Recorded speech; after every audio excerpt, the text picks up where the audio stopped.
Hello, my dear students. In this video, we are going to understand about very important thing about the muscles.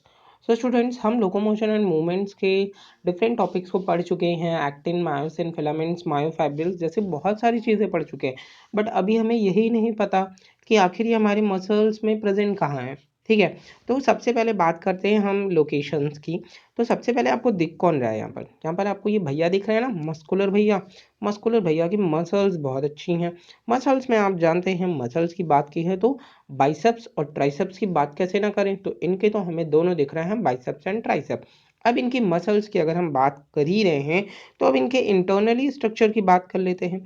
ठीक है, तो हमने इनकी एक muscles को निकाला बाहर और दिखाया कि देखिए भैया, ये है बोन इन भैया की और ये है मसल्स। अब मसल्स और बोन को ज्वाइन करने के लिए यहाँ पर कौन आता है, तो यहाँ पर आता है टेंडन, जो मसल्स और बोन को ज्वाइन करता है। Then second one fact, muscles के ऊपर जो हमारी वॉल है उसे हम बोलते हैं इपीमाइसियम। ठीक है, अब इपीमाइसियम तो हम समझ गए कि ये है हमारी मेम्ब्रेन लाइक स्ट्रक्चर। नेक्स्ट, अब एक मसल्स के अंदर क्या प्रेजेंट होता है, तो मसल्स के अंदर प्रेजेंट होता है, हम बोलते हैं फेसिकल्स प्रेजेंट होते हैं। ठीक है, अब ये जो फेसिकल्स हैं ये हैं क्या, मसल्स बंडल। मतलब ये कि ये है हमारी अगर एक मसल्स, तो मसल्स के अंदर प्रेजेंट है बहुत सारे बंडल और इनको हमने क्या बोला है, इन्हें हमने बोला है फेसिकल। ठीक है, अब ये जो हमारे फेसिकल के स्ट्रक्चर है, फेसिकल्स तो समझ गए आप। अब ये जो हमारे फेसिकल्स के स्ट्रक्चर हैं इनके अंदर क्या प्रेजेंट होगा, तो इनके अंदर हमने बोला है इनके अंदर प्रेजेंट होते हैं मसल फाइबर। ठीक है, तो ये प्रेजेंट होंगे इनके अंदर मसल फाइबर, जिन्हें हम मसल सेल भी बोलते हैं। ठीक, अब ये तो इन लार्ज व्यू में हमने समझ लिया कि आखिर मसल्स कहाँ है। मसल्स के अंदर होते हैं फेसिकल्स या मसल्स बंडल, और मसल्स बंडल के अंदर क्या होते हैं, मसल्स फाइबर होते हैं।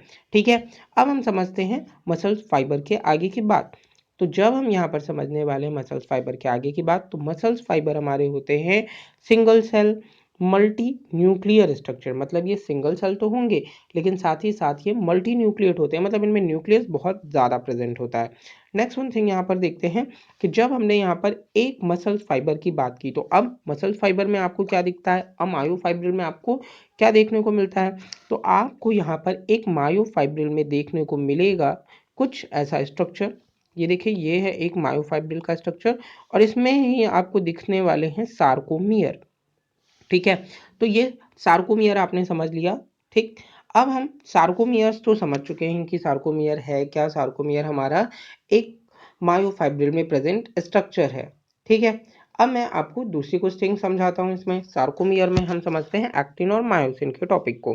तो देखते हैं यहाँ पर एक्टिन और मायोसिन कहाँ प्रेजेंट होता है। तो ये देखिए, जो आपको थिन बैंड जैसे स्ट्रक्चर दिख रहे हैं, ये देखिए थिन बैंड जैसे स्ट्रक्चर दिख रहे हैं, ये हैं हमारे एक्टिन। ठीक है, और ये हैं आपके मायोसिन फिलामेंट, जो कि आपको थिक थिक बैंड जैसे मिडिल में स्ट्रक्चर देखने को मिल रहे हैं, ये प्रेजेंट होते हैं आपके मायोसिन फिलामेंट। तो आई थिंक ये क्लियर हो गया आपको कि एक्टिन और मायोसिन हमारे मायोफाइब्रिल में प्रेजेंट कैसे होते हैं, या फिर एक सार्कोमियर में इनका कैसा रिप्रेजेंटेशन होता है।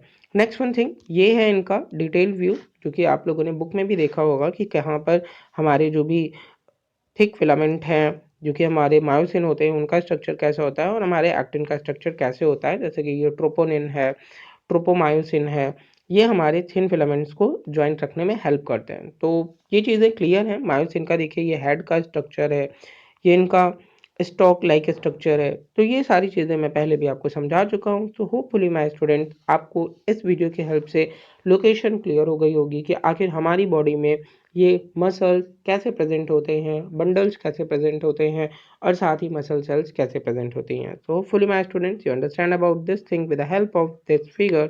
Thank you.